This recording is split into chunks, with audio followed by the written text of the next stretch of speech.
average, 1 in every 20 people live with a rare disease at some point in their lifetime. And on this Rare Disease Day, we are raising awareness on that's impacting about 300 people around the world. It's called DLG4 SHINE syndrome, and a foundation is actively working to find solutions for patients and their parents. Joining us now, right here in the front row, we have Dana Opar and her daughter Eden, and in the back we have Tim Stewart and his daughter Lilia. Thank you all for coming in and kind of raising some awareness about this. Tim, I wanted to start with you to tell us a little bit more about what this rare disease is. Thank you, Heather. DLG4 SHINE syndrome is a newly discovered ultra-rare genetic neurological disease. And it's caused by a mutation in a gene called DLG4, which is responsible for synapse development connecting neurons in the brain. And that impacts cognition, memory, neuromuscular and nervous system development in the brain. And as you mentioned, we have about 300 cases today globally, but as genetic testing is increasing and doctors and hospitals around the world are becoming more familiar with our disease, those numbers are increasing rapidly. 300 in the world, and we have 2 patients right here in Western PA? Yes. Wow. Yes. And in the United States, we have about 200 patients here in the U.S. The DLG4 SHINE Foundation is a nonprofit that's organized to help support individuals with SHINE syndrome, to raise awareness of the disease, and also to pursue and identify research paths and researchers that we hope will be developing therapeutics to help our members and address the symptoms of the disease, and hopefully one day come up with a cure.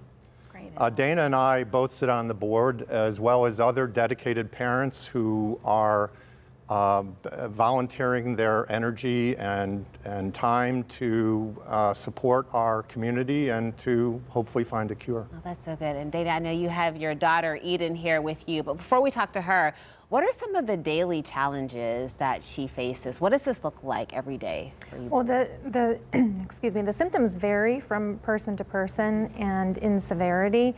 We actually have some kids who are nonverbal and non-mobile and who struggle with uncontrollable seizures on a daily basis.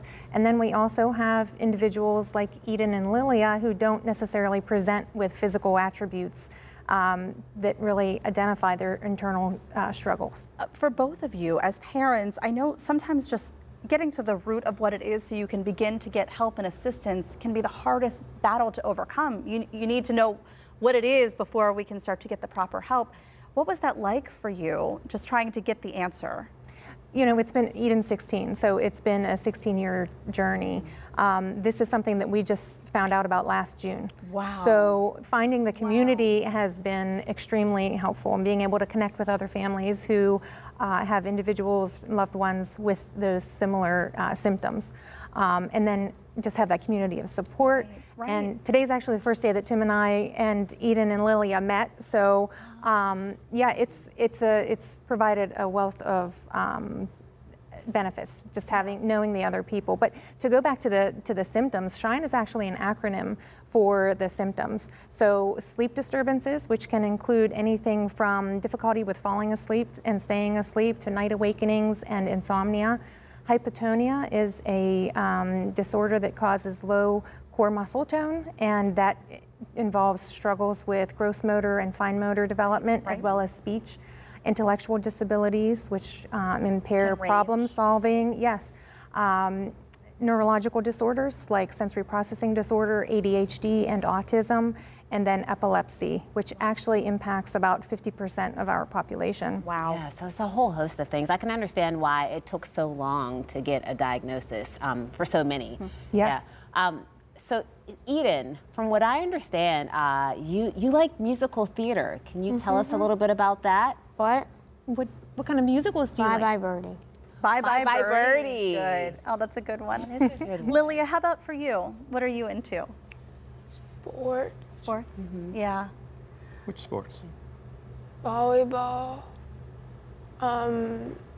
scouts, snow skiing, and taekwondo. Oh, wonderful.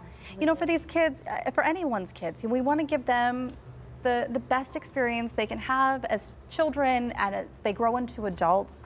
So again, going back to your point about having the community, even having this organization that exists for people to lean into, to say, let's give them the best that we can give them. Yeah. Yeah. Yeah. So what is some of the research that's being done? You know, we live in a fantastic time of advances in biotech, in the biotechnology space, and overlaying AI, the speed of advancements is increasing even further.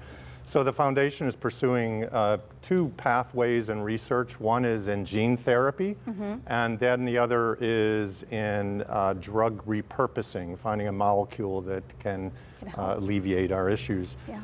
But, you know, finding a cure, it's time and money, and big pharma will ignore a population like us. We're so small, just 300 individuals.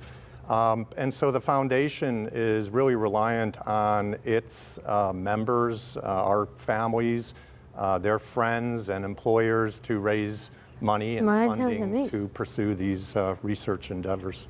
Well, thank you for raising awareness for us and for people at home so that we know a little bit more about this and for coming on today. Great. Thank you all for being here. having us. If you would like to learn more about the DLG4 SHINE Foundation and how you can find out more about that, we're going to have it on our website. Go to kdka.com/talkpittsburgh. And with a high near 50 degrees today, we are feeling spoiled. Mary, we've got our fingers crossed for the weekend forecast. Yeah, it's going to get a little bit cooler, but I will say it's going to be a brief cool down, and there will be some sunshine. So I'm answering your questions and laying out your plans coming up on Talk Pittsburgh. We'll be right back.